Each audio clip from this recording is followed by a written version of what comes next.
মুখং করতি বাচালং পঙ্গুরলঙ্ঘয়তে গিরিম যৎকৃপাতমহং বন্দে পরমানন্দমাধবম। শ্রী গৌরমণ্ডল ভূমি দেবাজনে চিন্তামণি, তার হয় ব্রজভূমে বাস। গৌরাঙ্গের সঙ্গীগণে নিত্য সিদ্ধ করি মনে, তার হয় ব্রজভূমে বাস। তো শ্রী শ্রী গৌরমণ্ডল দর্শনে গতকাল আমরা আলোচনা করেছিলাম গড় ব্যথা, এবং তার আগে হচ্ছে খেতুরি। তো যাই হোক,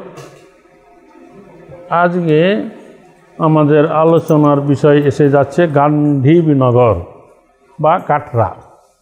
বুঝা গেল? কাটরা। তো এই গান্ধীনগর হচ্ছে নদিয়া জেলায় অবস্থিত। বসুদেব আছে। তো কৃষ্ণনগর বাসস্ট্যান্ড থেকে করিমপুর তেহট্টগামী যে কোনো বাসে চাপড়া নেমে সেখান থেকে টেকারে চড়ুইঢিপি আসতে হবে। সেখান থেকে পলতা নদী পার হয়ে পায়ে হেঁটে 10 মিনিটে এই শ্রীপাঠে আসা যায়। অথবা কৃষ্ণনগর বাসস্ট্যান্ড থেকে মাঝদিয়া, জয়ঘাটা, ভাজনঘাটগামী যে কোনো বাসে ভীমপুর স্টপেজে নেমে সেখান থেকে 3 কিলোমিটার দূরে ময়দানপুর পলতা নদীর উপর বাঁশের পোল পার হয়ে আসতে হবে। ময়দানপুর গ্রাম পেরিয়ে গাটরা এই শ্রীপাঠে আসা যায়। তো এছাড়া শিয়ালদহ, রানাঘাট ইত্যাদি স্টেশন থেকে গেদেগামী ট্রেনে মাঝদিয়া নেমে সেখান থেকে কৃষ্ণনগরগামী বাসে 17 কিলোমিটার দূরে ভীমপুর স্টপেজে নেমে উপরের উল্লেখিত রোডে এই শ্রীপাঠে আসা যায়। কাজে এটা নদিয়া জেলার শ্রীপাঠ। তো গৌড়ীয় বৈষ্ণব অভিধানে গান্ধীনগরের কথা উল্লেখ আছে। গান্ধীনগর হচ্ছে নিত্যানন্দ প্রভুর বিহার ভূমি। এই স্থান হচ্ছে সূর্যদাস সরকেল এবং গৌরীদাস পণ্ডিতের জন্মস্থান এবং বসুধা ও জাহ্নবা দেবীরও জন্মস্থান। নিত্যানন্দ প্রভু শ্রী চৈতন্য মহাপ্রভুর কর্তৃক আদিষ্ট হয়ে নাম প্রচার করতে করতে গান্ধীনগরে আসেন। বোঝা গেল? নিত্যানন্দ প্রভু পুরী থেকে পাঠাইল মহাপ্রভু যে তুমি বঙ্গদেশে ফিরে যাও, আচণ্ডালে সকলকে কৃষ্ণ ভক্তি প্রদান করো। তখন বহু দেশ ঘুরে, বহু জায়গায় ঘুরে নিত্যানন্দ প্রভু নাম প্রচার করতে করতে আগে নাম ছিল গান্ধীনগর, এখনের লোকেদের কাছে ওইটা হয়ে গেছে গাটরা। ওই এলাকায় আসেন। এতদ অঞ্চলে কিছুদিন অবস্থান করে সর্বসাধারণের কাছে নিত্যানন্দ প্রভু নাম প্রচার করেন। তখন সূর্যদাস সরকেল নিত্যানন্দ প্রভুকে দর্শন করে মুগ্ধ হন। তার অন্তরে ইচ্ছা হয় যে স্বীয় জ্যেষ্ঠ কন্যা বসুধাকে নিত্যানন্দ প্রভুর করে সমর্পণ করবেন। তো সেই কথা তিনি গ্রামবাসী ব্রাহ্মণদের কাছে প্রকাশ করেন। তো ব্রাহ্মণেরা সেই কথা শুনে এক বাক্যে অসম্মতি প্রকাশ করে। তারা বলেন, অজ্ঞাত কুলশীল নিত্যানন্দের হাতে কন্যা সমর্পণ করা চলবে না। কোথায় বাড়ি, কোথায় ঘর, অবধূত বেশে ঘুরে বেড়ায়, তার কাছে কন্যা দেওয়া যাবে না। নিত্যানন্দ প্রভু বিভিন্ন স্থানে নাম প্রচার করতে করতে তার অনেক কাল পরে আবার এই গান্ধীনগরে আসেন। তখন নিত্যানন্দ প্রভু সর্ববর্ণের কাছে নাম প্রচার করেন। তিনি যখন সেই স্থান থেকে অন্যত্র চলে যান, তখন সূর্যদাস সরকেল এক মহোৎসবের আয়োজন করেন। সেই মহোৎসবে সমস্ত গ্রামবাসী ব্রাহ্মণদেরকে আমন্ত্রণ করেন। উৎসব ভোজনান্তে পুনরায় নিত্যানন্দ প্রভু করে কন্যা সমর্পণের তিনি ইচ্ছা প্রকাশ করেন। আবার এই কথা বলল। এবারে বাড়িতে ডেকে আচ্ছা করে ভোজন করিয়ে সবাইকে কথা বললেন। তো এইবারও ব্রাহ্মণের এক বাক্যে অসম্মতি প্রকাশ করেন। তো সূর্যদাস সরকেল তখন খুবই দুঃখিত হন। তখন সপরিবারে গান্ধীনগর থেকে তিনি শালিগ্রামে গিয়ে বসতি স্থাপন করেন।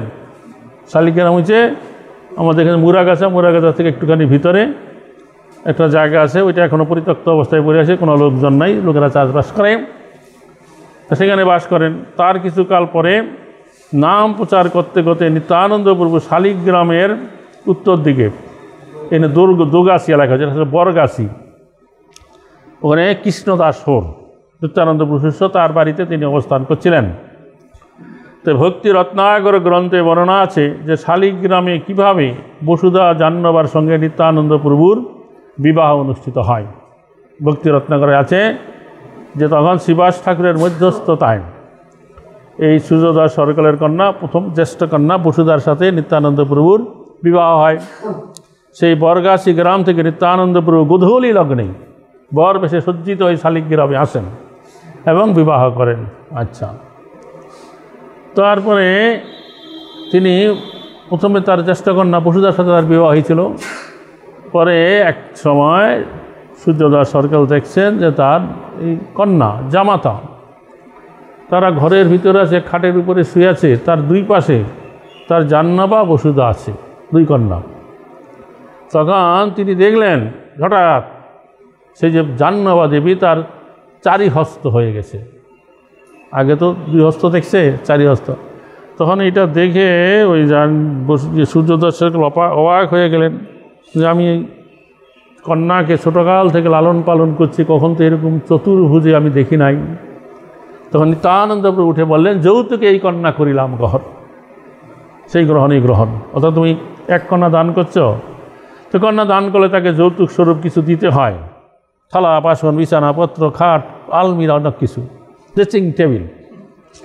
তো আমি এই কন্যাকে যৌতুক স্বরূপ গ্রহণ করিলাম। তো সেই গ্রহণ করাই গ্রহণ। তার দুই পত্নী হলো বিবাহ। তারপরে নিত্যানন্দ প্রভু তার দুই পত্নীকে নিয়ে মায়াপুরে সচিমাতার আশীর্বাদ নিতে আসেন এবং চন্দ্রশেখর আচার্যের ভবনে কিছুদিন থাকেন। তারপরে শান্তিপুরে অদ্বৈত আচার্যের গৃহে যান।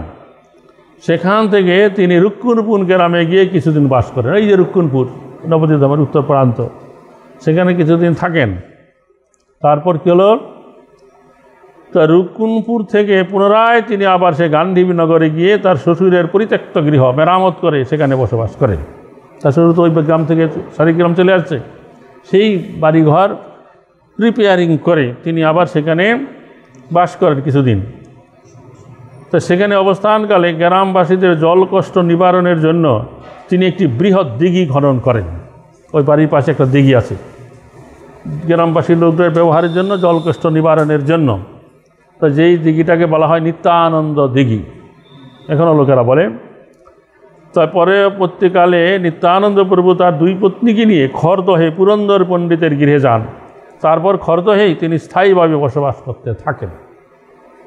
বোঝা গেল, এই গান্ধীনগর থেকে তিনি খড়দহে পুরন্দর পণ্ডিতের গৃহে চলে যান। তাই তার কী হলো, পরবর্তীকালে নিত্যানন্দ প্রভু লীলা সম্বরণ করবার পর তার কিছু ভক্ত গান্ধীনগরে সূর্যদাস সরকারের গৃহে নিত্যানন্দ প্রভু এবং বসুধা জাহ্নবার বিগ্রহ স্থাপনা করে সেবা প্রকাশ করেন। স্থানীয় ভক্তরা ওখানে, যেখানে সূর্যদাস সরকারের বাড়ি ছিল, যেহেতু নিত্যানন্দ প্রভু এখানে বাস করেছে দুই পত্নীকে নিয়ে, তারা নিত্যানন্দ প্রভু বিগ্রহ এবং জাহ্নবা বসুধা, একজন ডাইনে একজন বামে আছে, সেই বিগ্রহ স্থাপনা করে সেবা প্রকাশ করেন। তো অদ্যাপিহ মহন্ত পরম্পরায় সেবা বর্তমান আছে, সেই সেবা মহন্ত পরম্পরায় এখনও চলছে। কয়নি বসুদেব আসছে, তো আচ্ছা, অদ্যাপি মহন্ত পরম্পরায় সেই সেবা বর্তমান আছে। সেই স্থানকে বর্তমানে গ্রামবাসীরা নিত্যানন্দ তলা বলে। মন্দিরের অধীনে 26 বিঘা জমি আছে। অধিকাংশ জমি ভাগ রেকর্ড হয়ে গেছে, ফসলাদি কিছুই খুব একটা আসে না। মন্দিরের সেবা পূজাদি বাড়িঘর অত্যন্ত জীর্ণ দশা। নিত্যানন্দ দিঘিও বেদখল হয়ে গেছে। এই শ্রীপাঠের সেবা পূজা উজ্জ্বল হওয়া বাঞ্ছনীয়। তো আমি একবার বসুদেবকে নিয়ে ওই গ্রামে গিয়েছিলাম, গৌরীয় বৈষ্ণব অভিধানে এই স্থানটা দেখে। ওই যে চৈতন্য ডোবার ওই যে কী নাম, কিশোরীদাস বাবাজি মহারাজ যে গৌরীয় বৈষ্ণব তীর্থ দর্শন লেখছে, তাতে স্থানের কথা উল্লেখ নাই। আমি একবার গৌরীয় বৈষ্ণব অভিধানে দেখলাম, অল্প করে লেখা আছে। তারপর বসুদেবের সাথে আলোচনা করে এক চাপড়া নেমে ওখান থেকে আমরা ওই চড়ুই ঢিপি হয়ে পলতা নদী পার হয়ে, পলতা নদী তখন নৌকা পারাপাড়া করে হয়ে ওখান থেকে হেঁটে এই নিত্যানন্দতলা গিয়েছিলাম। সেখানে দেখলাম যে ওখানে নিত্যানন্দ প্রভু বিগ্রহ আছে, জাহ্নবা বসুদেব আছে। আর বহুকাল আগের ওই মন্দিরের প্রাঙ্গণের কাছে বিশাল বড় একটা তেঁতুল গাছ আছে, বহু পুরানো, হাজার হাজার বছরের। আর সেই নিত্যানন্দ দিঘিটাও আছে, সেখানে হাঁস ঘুরে বেড়ায়, যদিও মন্দিরের অধীনেই সেই নিত্যানন্দ দিঘি আর নাই। তো ওখানকার সেবা, ওই জমি যে 26 বিঘা জমি ছিল, জমি বেদখল হয়ে গেছে, ভাগ রেকর্ড, কিছু ফসল দেয় না, ভিক্ষা করে কোনো রকম হান্ততি চালায়। তো সেবা উজ্জ্বল হওয়া বাঞ্ছনীয়, আমরা এখানে লিখলাম হরে কৃষ্ণ। হ্যাঁ,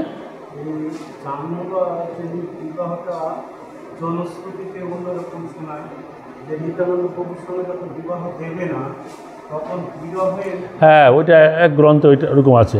বিরহ তিনি মূর্ছিত হয়ে গিয়েছিলেন, তখন সরা নিত্যানন্দ প্রভু এসে যখন স্পর্শ করে তখন পুনর্জীবিত হয়, সেরকম আছে। ওইটা তখন বসুদার সাথে বিয়ে হয়, পরে জাহ্নবী দেবীর সাথে বিয়ে হয়। যাই হোক, এরকম। হ্যাঁ, না, বিবাহ হয়েছিল এই শালিগ্রামে। তো বিবাহের পরে আমাদের দেশে প্রথা আছে যে বর এবং কনে ওই শিলের উপরে দাঁড়ায়। আগের দিনের লোকে বড় বড় শিল ছিল, কিন্তু শিল উঠেই যাচ্ছে সব, কিনা কোম্পানির তৈরি গ্রাইন্ডিং করা মশলা পাশে। আগে তো লঙ্কা, হলুদ আর অন্যান্য মশলা শিল নোড়ায় বাটতো, তারপরে সবজিতে দেওয়া হতো। তো সেই শিলের উপরে দাঁড়ায়। তখন কী হয়েছিল যে গৈরীদাস এবং সূর্যদাস, তারা দুই ভাই। শালিগ্রামে যখন আসেন তখন গৈরীদাস পণ্ডিত প্রথমেই আগে ওই অম্বিকা কালনায় চলে যায়। তারপরে দুই কন্যার বিবাহের পরে ওই সূর্যদাস সরকার এই শালিগ্রাম থেকে ওই গৈরীদাস পণ্ডিতের বাড়ির পাশে জায়গা নিয়ে ওখানে আবার বসতি স্থাপনা করেন। তখন এখান থেকে সেই যে শিলটা ওইটা নিয়ে যায় কোথায়, শালিগ্রামে, নিয়ে বাড়ির পাশে একটা বদরি বৃক্ষের তলায় এটা স্থাপনা করেন। এবং পরে কোনো ভাস্করের দ্বারা ওখানে নিত্যানন্দ প্রভু চরণ চিহ্ন খোদাই করে, বুঝতে পারছ। তো ওখানকার যারা সেবায়িত আছে ওরা বলে এইখানেই বিয়া হয়েছে, এইখানে নিত্যানন্দ বিবাহতলা, এরকম কথা বলে, বুঝতে পারছো। ও ঠিক আছে, তাহলে হলো গান্ডীবনগর। এই বসুদেব, তুমি তো শুনলে না, তোমার গান্ডীবনগরের কথা বললাম, তুমি তো আমাদের আমি সেই কথাই বললাম, কোন সালে গিয়েছিলাম মনে আছে, সালটা মনে নাই। তারপরে আমরা এটা ভগবত দর্শন পত্রিকায় ওই স্থানের কথা লিখে দিলাম। আমাদের সঙ্গে রতিরঞ্জন গিয়েছিল, রতিরঞ্জন আবার সুন্দর একটা কবিতা লিখেছে, ভগবত দর্শন পত্রিকায় ছাপা হয়েছিল ওইখানে, যে বহুদিনের পুরানো তেঁতুল গাছ, নিত্যানন্দ দিঘি ইত্যাদি ইত্যাদি সবই আছে। তুমি বলছিলে একবার আমরা এখানে আমাদের নদিয়ার ভক্তদের নিয়ে পিকনিক প্রোগ্রাম করব, আর করা হয়নি। তবে ওদের সেবা পূজাটা খুব ভালো না, যোগাযোগ ব্যবস্থা তত ভালো নাই, যোগাযোগ ব্যবস্থা ভালো না। একটা নদী আছে, হাজামাজা নদী, রামতার পলতা নদী, ওইটা পার হয়ে যেতে হয়, খেয়া পাড়া ব্যবস্থা আছে। তারপরে আসো, আমরা আসছি গাম্ভিলায়, গ দিয়ে চলছে। গাম্ভিলা হচ্ছে মুর্শিদাবাদ জেলায়, বর্তমানে ওই স্থানের নাম কি, জিয়াগঞ্জ, বোঝা গেল। গাম্ভিলা বললে কেউ আর চিনে না। এবং ওইখানে যে ঠাকুর বাড়ি আছে ওইটাকে সবাই এখন বড় গোবিন্দ বাড়ি বলে। জিয়াগঞ্জে গিয়ে বড় গোবিন্দ বাড়ি বললে দেখাই দিবে সব লোক। ওটা হচ্ছে নরোত্তম দাস ঠাকুরের একজন অন্যতম প্রধান শিষ্য গঙ্গানারায়ণ চক্রবর্তী ঠাকুরের শ্রীপাঠ। গাম্ভিলা মুর্শিদাবাদ জেলায় অবস্থিত। শিয়ালদহ লালগোলা লাইনে জিয়াগঞ্জ স্টেশনে নেমে সেখান থেকে 1.5 কিলোমিটার দূরে রিক্সা ভেনে এই শ্রীপাঠে আসা যায়। এই স্থান ছিল নরোত্তম দাস ঠাকুরের লীলাভূমি। এখানে ছিল নরোত্তম দাস ঠাকুরের প্রধান শিষ্য শ্রী গঙ্গানারায়ণ চক্রবর্তী শ্রীপাঠ। গাম্ভিলার বর্তমান নাম জিয়াগঞ্জ স্থানীয় লোকদের কাছে বড় ঠাকুর বাড়ি বলে পরিচিত। তথাহি প্রেম বিলাসের 20 বিলাসে বর্ণিত আছে। আর শাখা গঙ্গা নারায়ণ চক্রবর্তী গঙ্গা তীরে গাম্ভিলা গ্রামে যার স্থিতি। তো গাম্ভিলা গ্রামে নরোত্তম দাস ঠাকুর অনেক অপাকৃত লীলা প্রকাশ করেছেন। নরোত্তম দাস ঠাকুর কায়স্থকুলে অবতীর্ণ হয়ে সর্ববর্ণের লোকদের কাছেই প্রেম ভক্তি প্রচার করেন। উচ্চ বর্ণের লোকেরা তার চারণ আশ্রয় করে। তার কাছে দীক্ষা নেয় ব্রাহ্মণ, তিনি কায়স্থকুলে জন্ম, ব্রাহ্মণদেরকে দীক্ষা দিয়েছে। তা দেখে ব্রাহ্মণ সমাজের লোকেরা মেনে নিতে না পেরে নরোত্তম দাস ঠাকুরের প্রতি ঈর্ষাপরায়ণ হয়ে ওঠেন। পরম করুণাময় নরোত্তম দাস সেই সমস্ত নিন্দুকগণেরও উদ্ধার করেন। তথাহি নরোত্তম বিলাসে একাদশ বিলাসে পরিণত আছে। প্রভুর সেবাতে সবে সাবধান করি, কত জনসঙ্গে শীঘ্রই আইলা বুধুরি। তথা হইতে আইলা গাম্ভীলা গঙ্গা তীরে, অকস্মাৎ জ্বর আসি বেপিল শরীরে। চিতা সহ্য করি শীঘ্র এই আজ্ঞা দিয়া, রহিলেন মহাশয় নীরব হইয়া। এটা নরোত্তম দাস ঠাকুরের শেষ সময়ের লীলা। ওই গাম্ভীলা বুধুরি অনেক ব্রাহ্মণ সমাজ ছিল। তো নরোত্তম দাস ঠাকুর একবার শেষ সময়ে তার জীবনে তিনি এতেলিয়া বুধুরি গ্রামে এলেন। সে হচ্ছে রামচন্দ্র কবিরাজ এবং গোবিন্দ কবিরাজের গৃহ। তো সেখান থেকে উনি কি করেছেন, ওই গাম্ভীলাতে গেলেন, জিয়াগঞ্জ বর্তমান। তখন যখন তিনি গেলেন, তার হঠাৎ কী হলো, শরীরে জ্বর হইল। তো নরোত্তম দাস ঠাকুর বললেন গঙ্গা তীরে যে তোমরা একটা চিতা রচনা করো, চিতা সহ্য করো, মানুষ মারা গেলে চিতায় ওঠে। তখন তো সেখানে একটা চিতা সহ্য করলেন এবং সেখানে চুপচাপ হইলেন। ওই সে মহাশয় 3 দিন গোয়াইলাম, লোক দৃষ্টে দেহ হইতে পৃথক হইলাম। তো 3 দিন ওই রকমভাবে ওই চিতায় পড়ে রইলেন। তো লোকেরা মনে করলো যে 3 দিন হয়ে গেছে, নিচে দেহ ত্যাগ হয়ে গেছে। তো মহাশয়ে স্নান করাইয়া সেইখানে চিতার উপর রাখিলেন দিব্য আসনে। তখন ভক্তরা, তার শিষ্যরা তাকে স্নান করাইয়ে চিতার উপর রাখলেন। তো পরস্পর কহে সুখে ব্রাহ্মণ সকাল, বিপ্র শিষ্য কইলে জয়ীছে তারও এই ফল। তো সে অনেক গ্রামবাসী ব্রাহ্মণরা কাছে আইসে তার দন্ত বিকশিত করিয়া হাসিতে লাগিল, বলিতে লাগিল, দেখো কাস্ত হইয়া ব্রাহ্মণকে শিষ্য করলে তার কি দশা হয়, এরকম কথা তারা বলতে লাগলো। গঙ্গা নারায়ণ ব্রহ্ম কিছু না কহিল, বাক্য হৃদয় হইয়া নরোত্তম মইল। তো গঙ্গা নারায়ণ সে ব্রাহ্মণ হয়ে তার কাছে দীক্ষা নিল, কিছু কইল না। আর এখন নরোত্তম দাস ঠাকুর তিনি বাক্যরুদ্ধ হইয়া মারা গেল।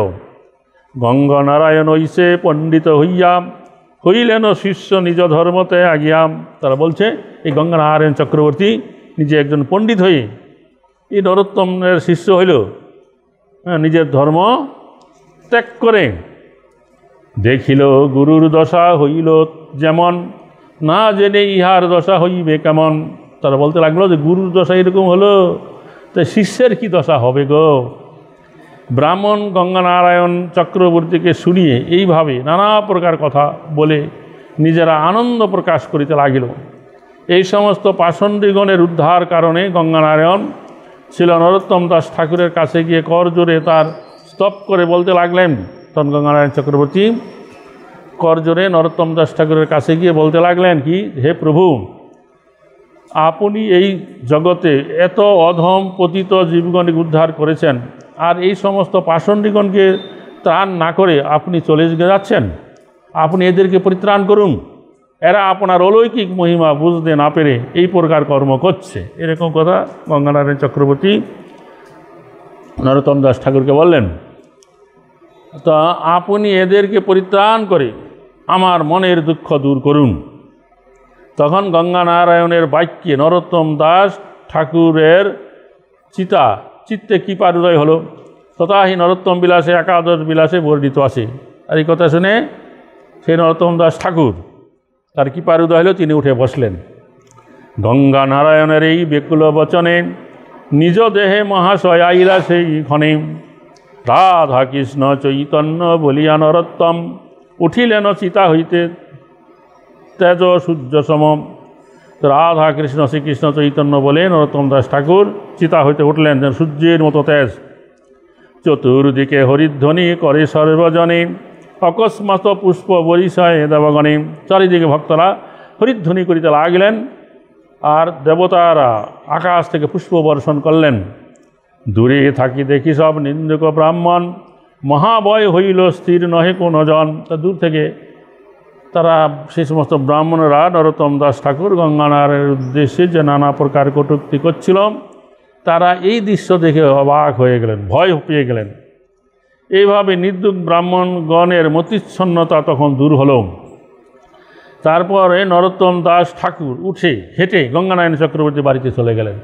কোথায় মরে গেছে মনে করছে সবাই, চিতায় শুয়ে আছে, উঠে হেঁটে একেবারে গঙ্গানারায়ণ চক্রবর্তীর বাড়িতে চলে গেলেন।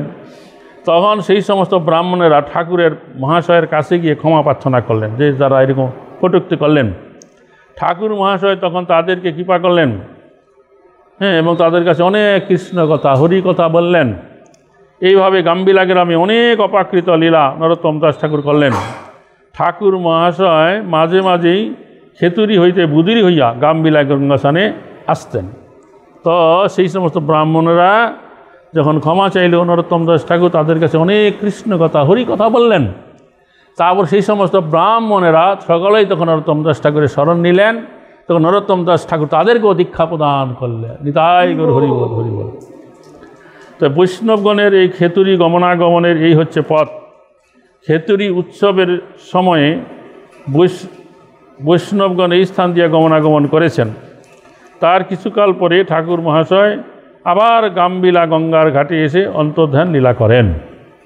মানে ওখান থেকে তখন নরোত্তম দাস ঠাকুর আবার খেতুরি গ্রামে চলে গেলেন। তার কিছুকাল পরে আবার এই কোথায় আসেন, গাম্বিলাতে আসেন। তখন কি করলেন, নরোত্তম দাস ঠাকুর মহাশয় আবার গাম্বিলা গঙ্গার ঘাটে অন্তর্ধান লীলা করেন। কীরকমভাবে? তিনি গঙ্গায় স্নান করতে গেলেন, তার সঙ্গে ছিলেন এই রামকৃষ্ণ আচার্য এবং গঙ্গানারায়ণ চক্রবর্তী। তারাও দুইজন তিনজন সেখানে স্নান করতেছিলেন। তো গঙ্গানারায়ণ চক্রবর্তীর ঘাটে নরোত্তম দাস ঠাকুরকে নিয়ে গেলেন। নরোত্তম দাস ঠাকুর গঙ্গা স্নান করে তীরে বসলেন। তাদের দুইজনকে আজ্ঞা দিলেন, তোমরা দুইজনে আমার দেহকে মার্জনা করো, মেসেজ করে দাও শরীরটা গঙ্গা জলে নেমে। তখন কী হলো, যেই তারা অঙ্গ মার্জনা করবার জন্য নরোত্তম দাস ঠাকুরের গাত্রে হস্তস্পর্শ করলেন, হঠাৎ নরোত্তম দাস ঠাকুর গঙ্গার তরঙ্গে দুগ্ধাকারে অন্তর্ধান করলেন। তার দেহটা একবারে হরেক দুগ্ধের মতন মিশে গেল। কি ব্যাপার বোঝা গেল? তার দেহটা স্পর্শ করা মাত্র দেহটাকে দুধের মতন গলে গেল, সাদা জায়গাটা একেবারে দুধের মতন সাদা জল হয়ে গেল। তথাহি নরোত্তম বিলাসের একাদশ বিলাসে বর্ণিত আছে, ভূতুরি হইতে শীঘ্র চলিলা গাম্বিলা, গঙ্গা স্নান করিয়া বসিলা গঙ্গা জলে, আজ্ঞা কইল রামকৃষ্ণ গঙ্গা নারায়ণে, মূরঙ্গ মার্জন করহ দুইজনে, দোহে কিবা মার্জন করিব পরশিতে, দুগ্ধ পরায় মিশাইলা গঙ্গার জলেতে, দেখিতে দেখিতে শীঘ্র হইলাই অন্তর্ধান, অত্যন্ত দুর্বেগ্য ইহা বুঝিবে কিয়ান, অকস্মাৎ গঙ্গার তরঙ্গ উথলিল, দেখিয়া লোকের মহাবিস্ময় হইল। আর গঙ্গায় তখন খুব ঢেউ হলো। নরোত্তম দাসের অন্তর্ধান হলেন। তো ওই শ্রী মহাশয় রইছে দেখি সঙ্গপন, বরিশে কুসুম স্বর্গে রহি দেবগণ, দেবতারা স্বর্গে থেকে পুষ্প বরিশন করিতে লাগিলেন। তখন থেকে ওই জায়গার নাম হয়ে গেল দুধঘাট। তার উপরে একটা বিশাল নিম গাছ আছে, এখনও আছে, এই জন্য লোকেরা এটাকে নিমঘাটও বলে, বুঝা গেল। আর তখন কিছু ভক্তরা ওখান থেকে পাত্র করে দুধ মিশ্রিত গঙ্গা জল নিয়ে গেলেন, আর নরোত্তম দাস ঠাকুরের বাড়ির কাছে ওই দুধেরই সমাধি দিলেন। এই জন্য এটাকে বলা হয় দুধ সমাধি, বুঝা গেল। তবে আমরা এখানে একটা কথা বলার ব্যাপার আছে, যে মহাপ্রভুর যত পারিষদ ভক্ত তাদের কারোরই এই অন্তর্ধান লীলার কথা বর্ণনা করা হয় নাই। একমাত্র হরিদাস ঠাকুরের অন্তর্ধান রহস্য কবিরাজ গোস্বামী চৈতন্য চরিতামৃতে গ্রন্থে বর্ণনা করেছেন। তার পরবর্তীকালে এই নরোত্তম দাস ঠাকুরের অন্তর্ধান লীলা এই নরোত্তম বিলাস গ্রন্থে বর্ণনা করা আছে, আর কারণ নাই। হরে কৃষ্ণ। হ্যাঁ হ্যাঁ, না না না, তার পরবর্তীকালে লেখছে। তো এইভাবে নরোত্তম দাস ঠাকুর গাম্বিলায় অনেক অলৌকিক লীলা করে গাম্বিলাকে মহা মহিম তীর্থে পরিণত করলেন। ভক্তগণ তখন সেই গঙ্গা থেকে জল নিয়ে গঙ্গানারায়ণ চক্রবর্তী বাড়ির পাশে একটা সমাধি করেন, যাকে দুধ সমাধি বলা হয়। যেই ঘাটে নরোত্তম দাস ঠাকুর এইভাবে অপ্রকট হলেন সেই ঘাটকে দুধঘাট বলা হয়। বর্তমানে ঘাটের উপর একটা নিম গাছ আছে, কেউ কেউ নিম ঘাটও বলে থাকেন। কিছুদিন পূর্বে এই আন্তর্জাতিক কৃষ্ণ ভাবনামৃত সংঘের পক্ষ থেকে ভক্তি বেদান্ত চ্যারিটি ট্রাস্টের দ্বারা নরোত্তম দাস ঠাকুরের অপ্রকট লীলার একটি ফলক এখানে তৈরি করা হইয়াছে, যে লোকেরা আসলে বুঝতে পারে এখানে নরোত্তম দাস ঠাকুর অপ্রকট হয়েছেন। যা দেখে লোকেরা বুঝতে পারবেন এইখানে নরোত্তম দাস ঠাকুর অপ্রকট হয়েছেন। গাম্বিলাতে গঙ্গানারায়ণ চক্রবর্তীর সেবিত শ্রী গোবিন্দদেব বিগ্রহ সেবা বর্তমান আছে, রাধা গোবিন্দ বিগ্রহ আছে। আর শিল নরোত্তম দাস ঠাকুর মহাশয় খেতড়িতে বিপ্রদাস ব্রাহ্মণের গৃহে যে গৌরাঙ্গ মহাপ্রভু বিগ্রহ পেয়েছিলেন, যখন তিনি যেখানে যেতেন গৌরাঙ্গ মহাপ্রভু সেই বিগ্রহকে সঙ্গে নিয়ে যেতেন। তিনি অপ্রকট হওয়ার পূর্বে এক সময় যখন গাম্বিলাতে আসেন, গৌরাঙ্গ মহাপ্রভুর বিগ্রহ তখনও তার সঙ্গে ছিল। তো নরোত্তম দাস ঠাকুর যখন অপ্রকট হন, তখন গৌরাঙ্গ মহাপ্রভুর বিগ্রহ গঙ্গানারায়ণ চক্রবর্তীর বাড়িতে ছিল। তদবধি সেই বিগ্রহ এখনও গাম্বিলায় মন্দিরে আছে। আর নরোত্তম দাস ঠাকুর অপ্রকট হইলেন কখন? প্রতি বছরে কার্তিক মাসের কৃষ্ণা পঞ্চমী তিথিতে নরোত্তম দাস ঠাকুরের তিরোভাব তিথি গাম্বিলাতে মহামহোৎসব অনুষ্ঠিত হয়। আর একই সঙ্গে খেতড়ি ধামেও বাৎসরিক উৎসব হয়ে থাকে। হরে কৃষ্ণ, নিতাই করবে আনন্দে। হরি হরি। কোনো প্রশ্ন এই বিষয়ে? আচ্ছা, ঠিক আছে। তারপরে আসা যাক গুপ্তিপাড়া। গ দিয়ে চলছে। গুপ্তিপাড়া হচ্ছে ছিল সত্যানন্দ সরস্বতীর শ্রীপাঠ। তুমি যা যা আমরা পড়ছি, যখন যেটা পাওয়া যায় সেটা লেখো না কেন? হ্যাঁ, তাহলে তা গুপ্তিপাড়া হুগলি জেলায় অবস্থিত।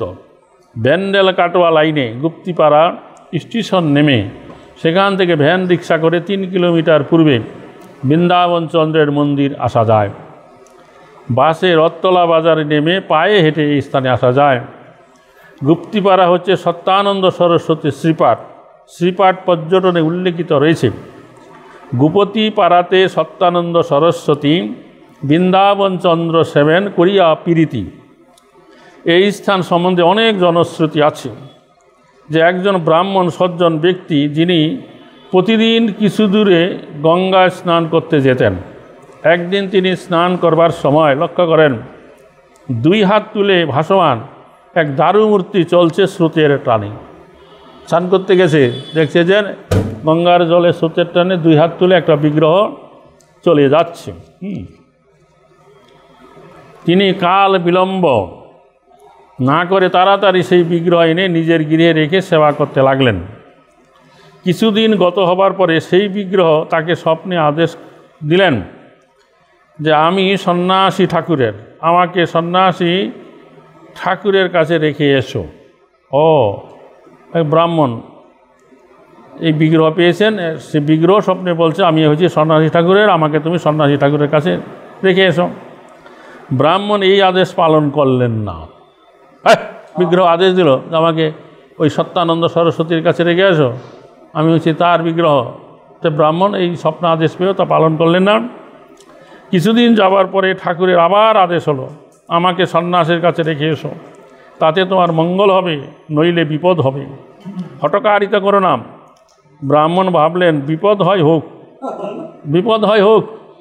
তারপরে একে একে তার কয়েকটি পুত্র মারা যায়।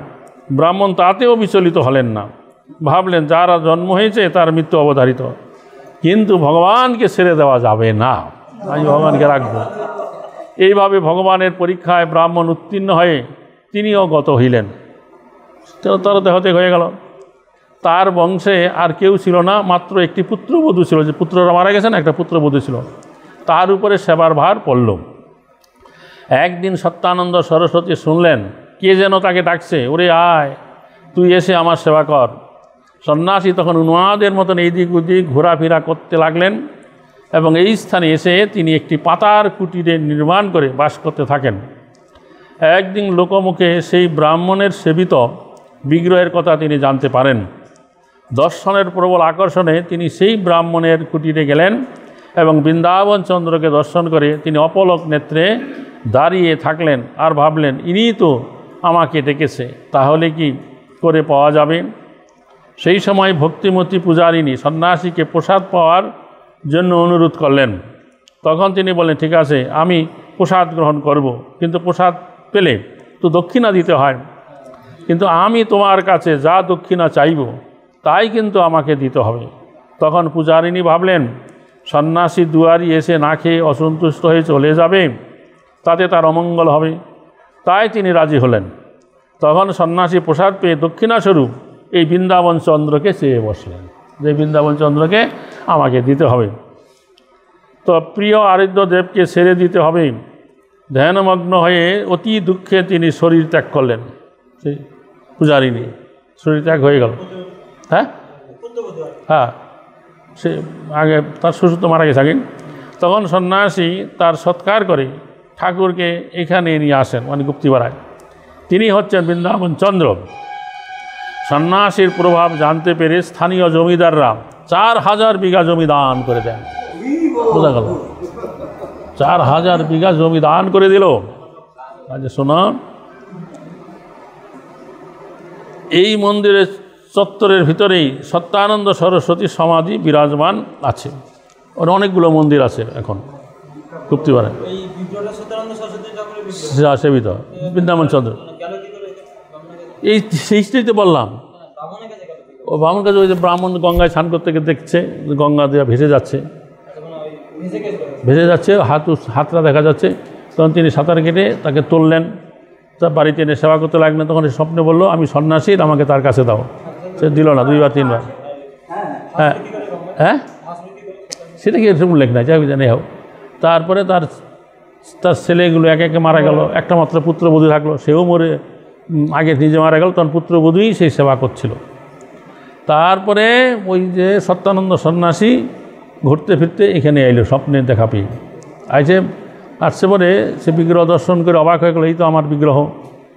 তখন ওই পূজারিনী যে আছে ব্রাহ্মণ পুত্রবধূ, সে বলল প্রসাদ গ্রহণ করুন। তখন সে বলল যে প্রসাদ কেউ পেলে, ভোজন করলে তাকে দক্ষিণা দিতে হয়, তা আমি যা দক্ষিণা চাইব আমাকে কিন্তু দিতে হবে। বলে ঠিক আছে বসুন। প্রসাদ পেয়ে বলো আমাকে এই বৃন্দাবন চন্দ্রকে দিয়ে দাও। তখন সেই পূজারিনী ধ্যানমগ্ন হলেন যে আমি দেবো কি না। তখন ধ্যান অবস্থায় তিনি অপ্রকট হয়ে গেলেন। তখন সেই সন্ন্যাসী তার দেহ সৎকার করে সেই বৃন্দাবন চন্দ্রকে গুপ্তিপাড়ায় নিয়ে এলেন। এটা আশেপাশে কোথায় ছিল। যাই হোক, বৌমা চলে গেল, তো মরে গেল।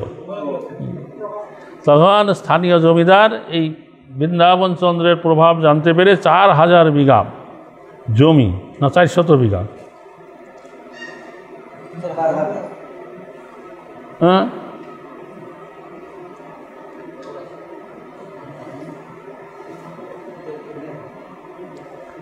আচ্ছা, তো ছুঁতে গেলেন। তখন সন্ন্যাসী তার সৎকার করে নিয়ে এলেন।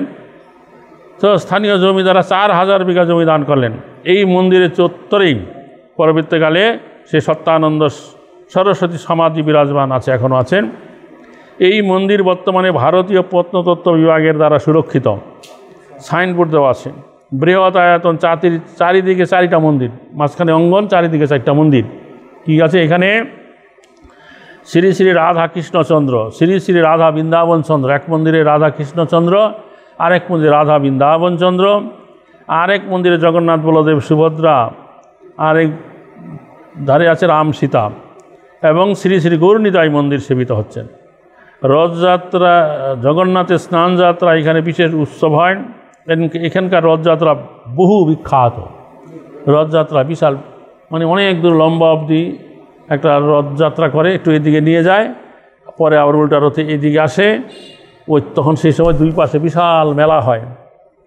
আর ওইখানে রথযাত্রার একটা বিশেষ বৈশিষ্ট্য হচ্ছে, ওখানে একদিন বোধহয় 5ম কোন দিনে ভান্ডার লুট হয়। বুঝতে পারছো ভান্ডার লুটটা কি জানো? মানে জগন্নাথের 56 ভোগ হবে, সমস্ত ভোগ মাটির পাত্রে লাগানো হবে। তো ভোগ লাগাবার পরে একটা ঘরে ওগুলা নিয়ে সাজায় রাখবে, এক জায়গায় আলমিরা আছে। তখন ওখানে হাজার হাজার লোক আসে। হঠাৎ করে সেই জায়গার ভান্ডার ঘরের দরজা খুলে দেওয়া হবে, আর তারা দৌড়ে গিয়ে কী করবে, যে যা পারে লুটে নেবে। এটাই হচ্ছে ভান্ডার লুট। এখনও হয় না, কে করেছে তা বলে। যাই হোক, তো পহেলা বৈশাখ এখানে মহাসমারোহে গোষ্ঠলীলার আয়োজন হয়ে থাকে। এখানে মন্দিরের প্রচুর সম্পত্তি এখন চুচুরা জেলা সদরের জেলা শাসকের অধীনে আছে, তথাপি এখানে সেবার তেমন সুচারু আছে বলে মনে হয় না। ভালো কোনো সেবা পূজা হয় না, পূজারী ব্রাহ্মণরা সেবা পূজা করে কোনো রকম চলে যায়। এতগুলো মন্দির, এতগুলো ঠাকুর, রাধা কৃষ্ণচন্দ্র, রাধা বৃন্দাবন চন্দ্র, গৌরনীতাই, তারপরে জগন্নাথ, বলদেব, সুভদ্রা, আবার রাম সীতা, কে নাই, সবাই আছে, ঠিক আছে। তারপরে এসে যাচ্ছে কটা বাজে, গোপীনাথপুর। তো অদ্বৈত আচার্য ঠাকুরের পত্নী সীতা ঠাকুরানীর শিষ্যা শ্রী নন্দিনীর শ্রীপাঠ গোপীনাথপুর। এই গোপীনাথপুর হচ্ছে বর্তমান বাংলাদেশের বগুড়া জেলায় অবস্থিত। খুলনা হতে সৈয়দপুরগামী রেলে আক্কেলপুর স্টেশনে নেমে সেখান থেকে রিক্সা ভেনে 2 কিলোমিটার দূরে আক্কেলপুর বাস স্ট্যান্ডে আসতে হবে। সেখান থেকে বগুড়াগামী বাসে অথবা অটো রিক্সা করে 9 কিলোমিটার পূর্বে এই গোপীনাথপুর আসতে হবে, অথবা বগুড়া শহরের চৌমাথা বাস স্ট্যান্ড থেকে আক্কেলপুরগামী বাসে গোপীনাথপুর স্টপেজে নামতে হবে। সেখান থেকে পায়ে হেঁটে অথবা রিক্সা ভ্যানে 1 কিলোমিটার দূরে এই শ্রীপাঠে আসা যায়, গোপীনাথপুর।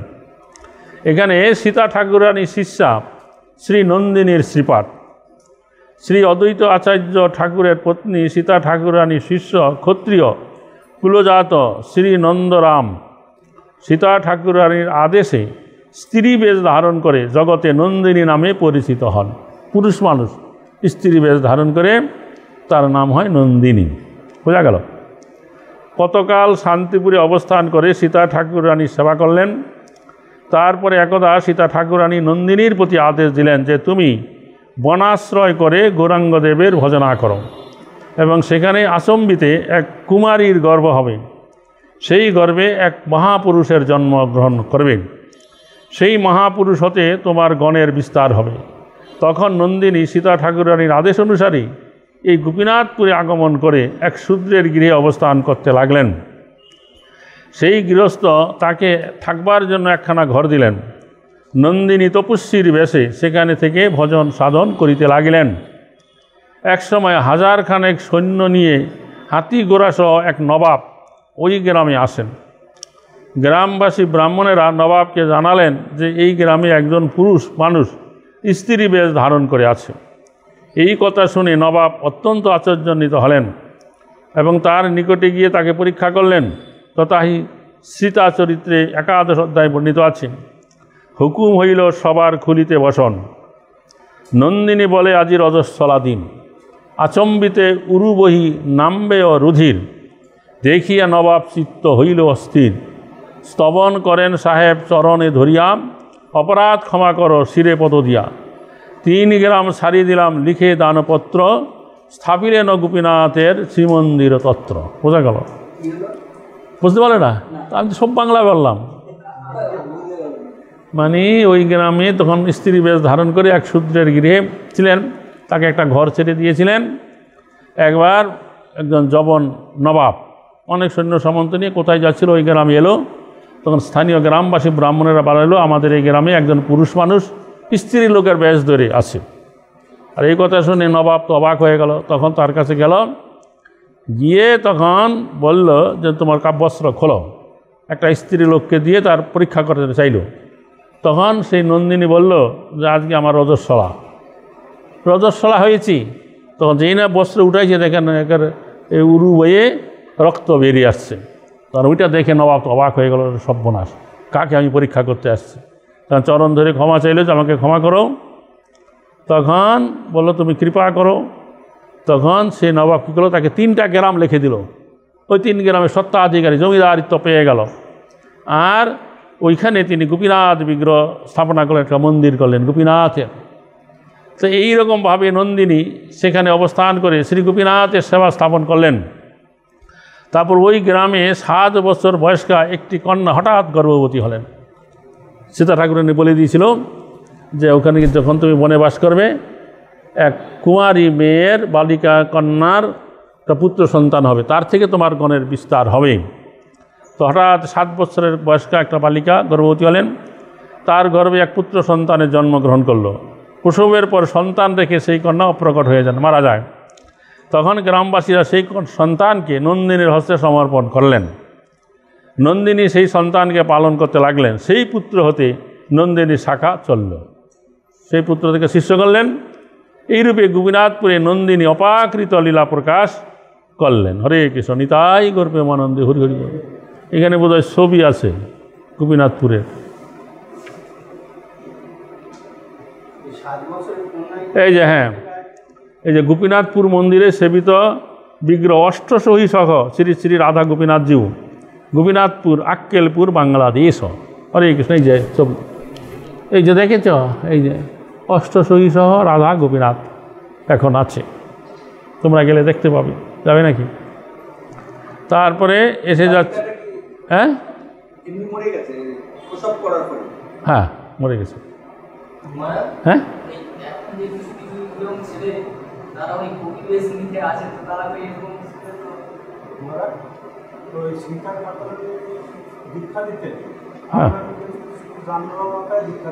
না না, সীতা ঠাকুরানী যে হেমলতা ঠাকুরানী দিয়েছে।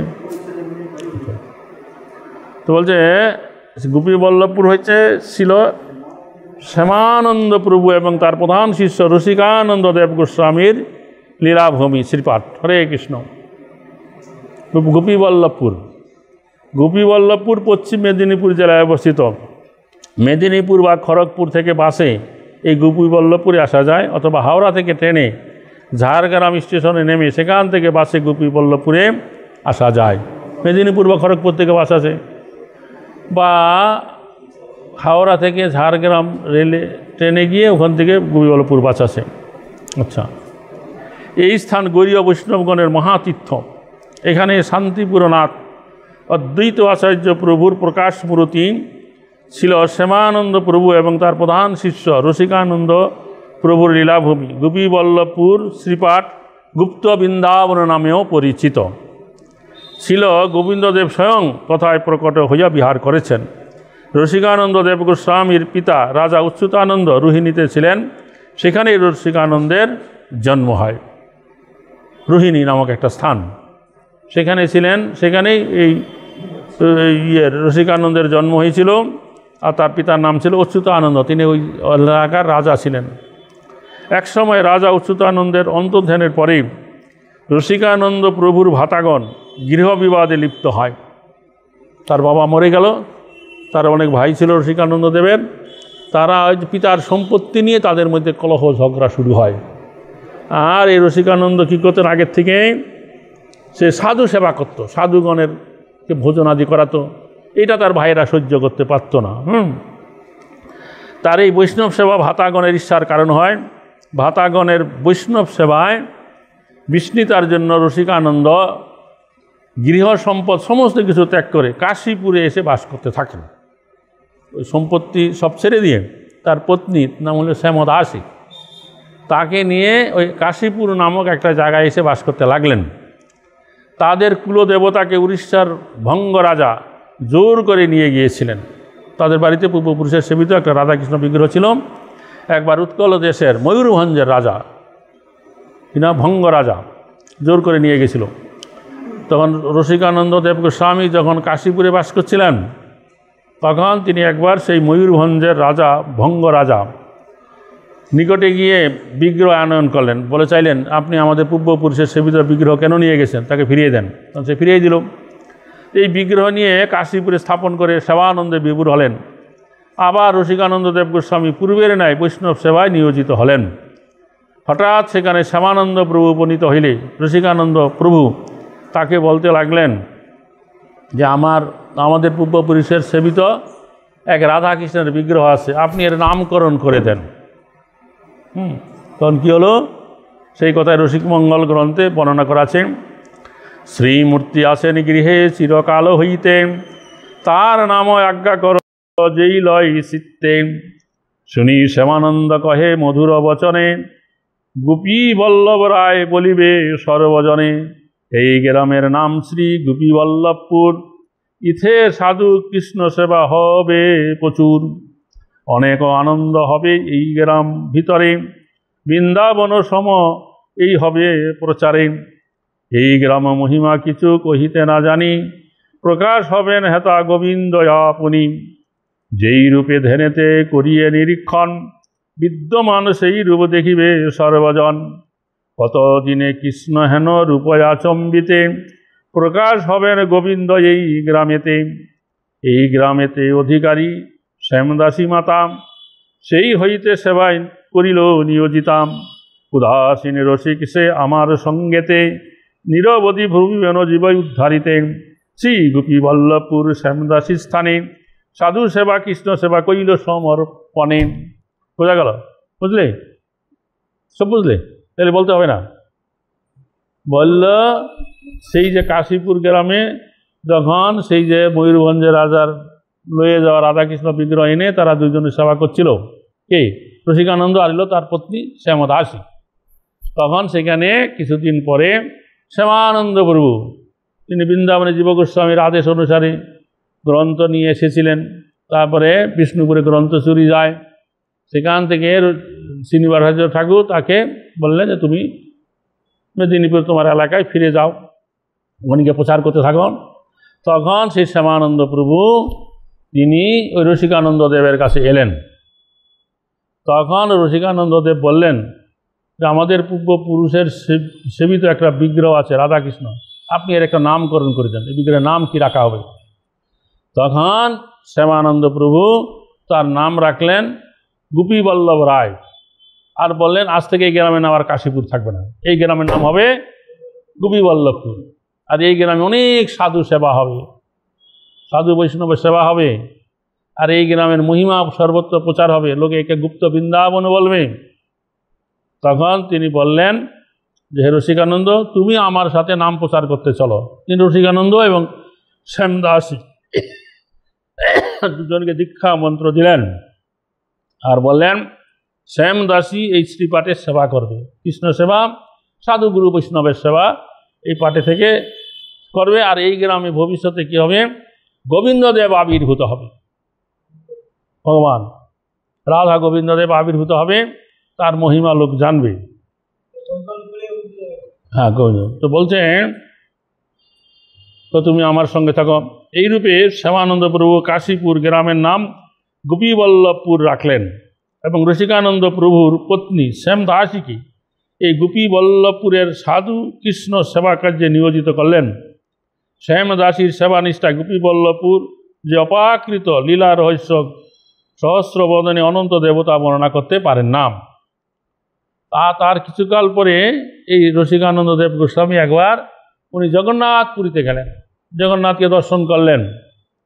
তখন জগন্নাথ তাকে স্বপ্নে আজ্ঞা দিলেন, কি আজ্ঞা দিলেন? যথা রসিক মঙ্গলে বর্ণনা করা আছে, আমার প্রকাশ মূর্তি করহ তথায়, ত্রিভঙ্গ ললিত মূর্তি শ্রী গোবিন্দ রায়। তার হৃদয়ে আমি বিহরিব অনুক্ষণ, ত্রিভুবন পুজিবেন আমারও চরণ। যেন নীলাচলে সেবা করে সর্বজনে, তেমনি বিশ্বাস হবে তোমার সেই স্থানে। জগন্নাথ দেব স্বপ্নে আদেশ করলেন তুমি দেশে ফিরে যাও এবং আমার এক বিগ্রহ তৈরি করবে। সে কি বিগ্রহ? গোবিন্দদেব বিগ্রহ, রাধা গোবিন্দ, এবং সেই তার হৃদয়ে আমি সবসময় বিরাজ করব। তো আমাকে যেমন সর্বজন এই নীলাচলে বিশ্বাস করে সেবা করে, তেমনি ওই গোবিন্দদেবকেও লোক এসে সেবা করবে। তো শ্রী জগন্নাথ দেবের এইরকম আজ্ঞা পেয়ে রসিকানন্দ দেব গোস্বামী গোপীবল্লভপুরে ফিরে এলেন। হঠাৎ সেখানে রঘু এবং আনন্দ নামে দুইজন ভাস্কর এসে মিলিত হলেন। রঘু এবং কি?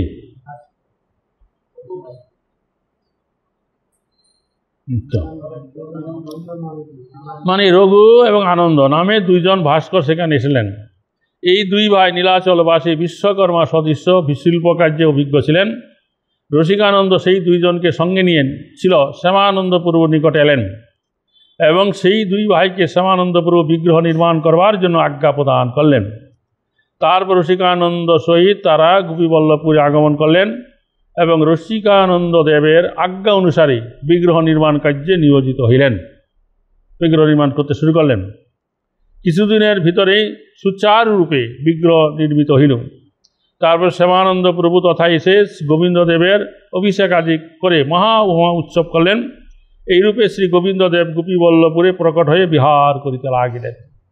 এখন বড় বিগ্রহ হচ্ছে রাধা গোবিন্দদেব, আর ছোট বিগ্রহ হচ্ছে রাধা গোপী বল্লভ।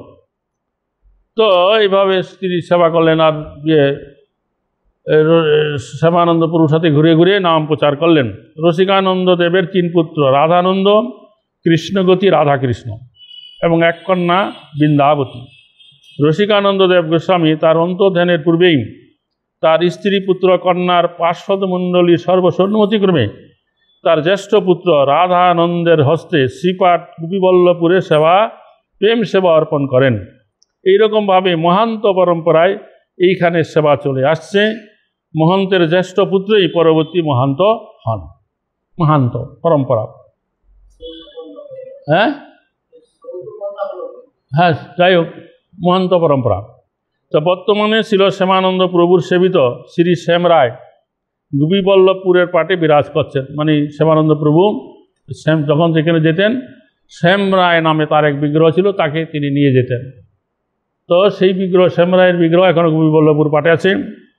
শ্রীপাঠ গোপীবল্লভপুরে রাধা গোবিন্দ মন্দিরে শ্যামানন্দ প্রভুর পঠিত ভাগবত, শ্যামানন্দ যে ভাগবত পাঠ করত সেই ভাগবত, শ্যামানন্দ প্রভুর প্রাচীন চিত্রপট আছে।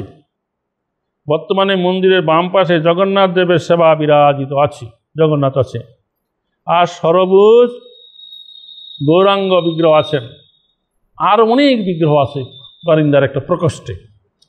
গ্রামে ঠাকুরবাড়ির উত্তর পূর্ব দিকে যেই হাট আছে, সেখানে গোপেশ্বর শিব ও গোকর্ণ বট আছে। তার আরও উত্তর পাশে মহান্তগণের সমাধি ক্ষেত্র আছে। অনেকেও দেহত্যাগ হলে ওই ঠাকুর বংশের, রসিকানন্দ বংশদেবের, তখন ওখানে একটা শ্রেণীর লোক আছে, তারা এসে কি করবে, ওই মহান্তের ওই দেহ দোলাই করে ওই সমাধি ক্ষেত্রে নিয়ে যাবে। সেখানে লোকজন আসবে, তাকে ফুলমালা শেষ শ্রদ্ধা নিবেদন করবে, তারপর ওই সমাধি ক্ষেত্রে তাদের সমাধি হবে। বোঝা গেল? আমরা কয়েক বছর আগে এই আমাদের পরম দয়াল গৌরাঙ্গ দাসের নেতৃত্বে সেইখানে আমরা ওই পশ্চিম মেদিনীপুর, পূর্ব মেদিনীপুর জেলার ভক্তদের নিয়ে পিকনিক উৎসব করিয়াছিলাম। বুঝলে বাবা? গোপীবল্লভপুর ঢুকতেই পাকা রাস্তার পাশে রুঙ্কিনী দেবীর ছোট মন্দির আছে। রুঙ্কিনী দেবীকে শ্যামানন্দ প্রভু এবং রসিকানন্দ দেব ঘাটশিলা হইতে আনয়ন করিয়াছিলেন। মন্দিরের বারিন্দায় রক্ষিত একটা পাত্রে লক্ষ বৈষ্ণবের পদজল আছে। বোঝা গেল? 1 লক্ষ বৈষ্ণবের পদজল। মন্দিরের ভিতরে শ্যামানন্দ প্রভুর ব্যবহার করা কাঁথা আছে এবং বাঁশি আছে। তিনি বাঁশি বাজাইতেন, অনেকগুলো বাঁশি আছে। আমি সেগুলো দেখেছিলাম একবার গিয়ে। বিশেষ করে কার্তিক মাসে দেখা, অন্য মাসে দেখা না, কিন্তু আমাকে তবু দেখাইছিল। বিশেষ করে কার্তিক মাসে এই দুর্লভ বস্তু দর্শন লাভ করা যায়। তো বৈষ্ণবের পদজল যে কোনো সময় গেলে পাওয়া যায়। কাঁথা, বাঁশি শুধু কার্তিক মাসে যারা যাবেন তারা দর্শন করিতে পারিবেন। নিতাই গৌর প্রেমানন্দে হরি হরি বল। তবে এই যে রসিকানন্দ দেব গোস্বামী, তার বাবা বিশাল রাজা ছিল, জমিদার ছিল। তার ভাইদের এই যে বিবাদের ফলে তিনি সেখানে সমস্ত সম্পত্তি পরিত্যাগ করে কাশীপুরে এসে বাস করলেন। তখন যখন নাকি গোবিন্দদেব, গোপীবল্লভ তারা প্রকট হইলেন, গ্রামের নাম গোপীবল্লভপুর হইল, তখন বহু লোক তাকে অনেক ভূসম্পত্তি দান করিতে লাগিল। তো তিনি কোনো সম্পত্তি নিজের নামে রাখেন না, যে আমার বাবার সম্পত্তি আমি সেই রাখছি, আমার নামে কেন রাখবো। তিনি এই গোবিন্দদেব, গোপীবল্লভজি এদের নামে, বিগ্রহগণের নামে সম্পত্তি রাখছেন, 500 বিঘা সম্পত্তি। বোঝা গেল? আর ওইখানকার সেবা পূজা অনেক রাজকীয়ভাবে হতো, জগন্নাথপুরীর মতো, অনেক ঐশ্বর্যমণ্ডিতভাবে। তখন কি হলো, সেই 400 বছর আগে বিগ্রহ প্রতিষ্ঠা হয়েছে, সেই সেবা চলে আসছিল। কিন্তু যখন 77 সালে যখন আমাদের পশ্চিম বাংলায় সিপিএম সরকার আসে, ওরা সমস্ত ঠাকুরবাড়ির সম্পত্তি ভেস করে দিল, নিজেদের দলের লোকদেরকে বন্টন করে দিল। তখন আর কিছু আসে না, সেবা পূজা প্রায় বন্ধ হওয়ার উপক্রম। তখন এই শ্যামানন্দ পরিবারের এই যে বিভিন্ন দেশে যত শিষ্য আছে, তারা তখন এই সেবা পূজার দায়িত্বভার গ্রহণ করল। যে এই যে গোপীবল্লভের সেবা হবে, কেউ মাসে 1 দিন গোপীবল্লভের মধ্যাহ্নকালীন ভোজন ভোগলাতে যা খরচ ওইটা দিতে লাগলো। এরকম করে সারা বছরের সেবা পূজা এরকমভাবে চলতে লাগলো, আগের থেকে আরও ভালোভাবে হচ্ছে। বোঝা গেল? তারপরে ওই যে যেই সমস্ত লোক পার্টির লোকদেরকে জায়গা সম্পত্তি দিয়েছে, ওরা সেই সম্পত্তি টাকা পয়সা বা ধান চাল ফসল কিছু দেয় না, জমি চাষ করতে যায়। এমন হলো যে মাঝে মাঝে বজ্রাঘাত করে ওখানে মারা যায়, কারো সাপে দংশন করে মারা যায়, তখন মন্দিরে এসে কান্নাকাটি করে, বিগ্রহের সামনে এসে গড়াগড়ি করে।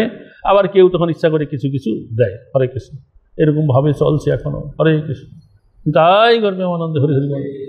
আর রসিকানন্দ প্রভুর যে জন্মস্থানটা রোহিণীতে ছিল, ওইটা অনেক দিন থেকে অসংরক্ষিতভাবে ছিল।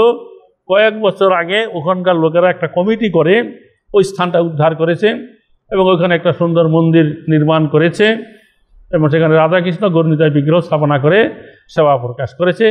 গত 3-4 বছর আগে আমি ওখানে গিয়েছিলাম। হরে কৃষ্ণ, রোহিণীতে। ওখানে আনন্দ নামে একটা প্রভু আছে, আমাদের এখানে মাঝে মাঝে আগে আসতো। এখন উনি বিবাহ করে নাই, আগে বলবু বাড়ি ছিল, ওর উপরে ওই রোহিণীর সেবা পূজার দায়িত্বভার দিয়েছে। আমাদের বিএসসির থেকেও কিছু কাজ ওখানে করেছে। হরে কৃষ্ণ। ভাইদের বংশধর কি হয়েছে এটা কেউ জানে না। যাই হোক, এখন শ্যামানন্দ প্রভুর বংশধর লোক যারা আছে তারাই ওই পাটের সেবা করছে। তবে শ্যামানন্দ প্রভু আবার যে তমলুকে মহাপুরু মন্দির বিগ্রহ আছে ওখানকার সেবা গ্রহণ করেছেন। বৃন্দাবনে যে রাধা শ্যাম সুন্দর বিগ্রহ আছে, মন্দির আছে, সেই মন্দিরেরও সেবাই এনার বংশধর লোকেরাই করে। হ্যাঁ, সেটা ইয়েতে বৃন্দাবনে শ্যামসুন্দর মন্দিরে আমি সে গোপার ভিতরে গিয়ে একবার দেখেছিলাম। ওখানে সংস্কার কার্য করছে, তখন সেই গোফাটা আবিষ্কৃত হইয়াছে। সিঁড়ি বেয়ে নামতে হবে মাটির নিচে, খুব সুন্দর। এততে গরম যায়, ওখানে বসে হরিনাম করো, চুপচাপ থাকো। সেই সময় 400 বছর আগের শ্যামানন্দপুরের সময়। আজ শুভ মহালয়া তিথি। মহালয়া তিথির মহিমা সম্পর্কে এবং পবিত্র গঙ্গায় অবগাহন সম্পর্কে যদি কিছু বলেন। আচ্ছা, আজকের থেকে 15 দিন আগে পিতৃপক্ষ শুরু হয়েছে, বুঝেছ? পিতৃপক্ষ আজকে হয়েছে, সেই পিতৃপক্ষের শেষ দিন। গত প্রতিপদ থেকে শুরু হয়েছে, আজকে অমাবস্যা, 15 দিন। তো এইটা হচ্ছে এই সময়ে পূর্বপুরুষের উদ্দেশ্যে লোকেরা কী করে, তর্পণ পিণ্ডদান করে। গয়াতে এই এক পক্ষকাল বিশাল উৎসব, বহু লোক যাত্রী যায়, পিণ্ডদান করে। তো আজকের এই দিনটা হচ্ছে মহালয়া বলার কারণে যারা এই সারা বছর পিণ্ড দেয় না, এই 15 দিনও দিতে পারেনি, আজকে হচ্ছে শেষ দিন। আজকে এটা বিশেষভাবে দেওয়ার দিন। এই জন্য গঙ্গার ঘাটে ঘাটে ভিড় হয়, বহু মানুষ গঙ্গায় স্নান করে পূর্বপুরুষ উদ্দেশ্যে তর্পণ করে বা অনেকে পিণ্ডদান করে। এই হচ্ছে এটা। হরে কৃষ্ণ। সন এবং শকাব্দ কি এক? না, শকাব্দ শোকমণির থেকে শকাব্দ। হরে কৃষ্ণ মহারাজ, ইসকনের দীক্ষিত ভক্তরা যাদের বাড়িতে গাড়ি আছে তারা কি বিশ্বকর্মা বিগ্রহ পূজা করতে পারে? সে যদি কেউ করতে চায়, আমাদের এখানে যেমন অনেকে করে। আমাদের এখানে বাড়িতে নির্মাণ করলো কি মিস্ত্রি, না কি মিস্ত্রি নাম কি, রবীন্দ্র মিস্ত্রি, উনি করতেন। তবে ইসকনের ভক্তদের নিয়ম হচ্ছে, বা কৃষ্ণ ভক্তদের নিয়ম হচ্ছে, তারা যা কিছু আয়োজন করবে নৈবেদ্য প্রথমে শালগ্রাম শিলারূপী ভগবানকে অর্পণ করে, সেই প্রসাদেই বিশ্বকর্মা ঠাকুরকে অর্পণ করবে, তারই পূর্ণতা প্রাপ্ত হবে। ঠিক আছে? হবিষণ্ণ রান্নায় আতপ চাল ব্যতীত অন্য চাল ব্যবহার করতে পারবো কি না, হবে না, আতপ চালে দিতে হবে। মাতাজিরা অসুচি হলে পুরুষোত্তম ব্রত পালন করতে পারবে কিনা? হ্যাঁ, তারা নিজেরা সেবা কাজ করবে না, পরিণাম করবে, অন্যেরা সেবা কাজ রান্নাবান্না করবে, সাগর পূজা করবে। হরে কৃষ্ণ মহারাজ, মাতাদের অসুচি অবস্থায় কতদিন পূজা ঘরে প্রবেশ নিষিদ্ধ, ভোগ রান্না করা নিষিদ্ধ, দৈনিক গীতা ভাগবত পাঠ করে কি বন্ধ করতে হবে? ব্যাপারটা হচ্ছে, তাদের সাধারণত লোকের সমাজে প্রচলিত হচ্ছে 5 দিন। তো কারো কারো 3 দিন বা 4 দিনেই বন্ধ হয়ে যায়। তারপরে স্নান করে করতে পারে, কিন্তু তার নিজের ওই গীতা পাঠ বা ভাগবত পাঠ প্রবচন দেওয়া ঠিক না। সে বসে শুনতে পারে এক কোনায় বসে, ঠিক আছে? নিজে পাঠ করা যায় না, সে শুনবে।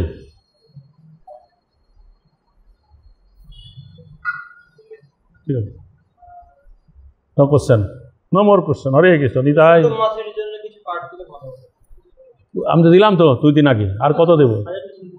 হ্যাঁ, না, 3 দিন আগে দিলাম। ঠিক আছে? হরে কৃষ্ণ। নিতাই করবে আনন্দে। হরি হরি।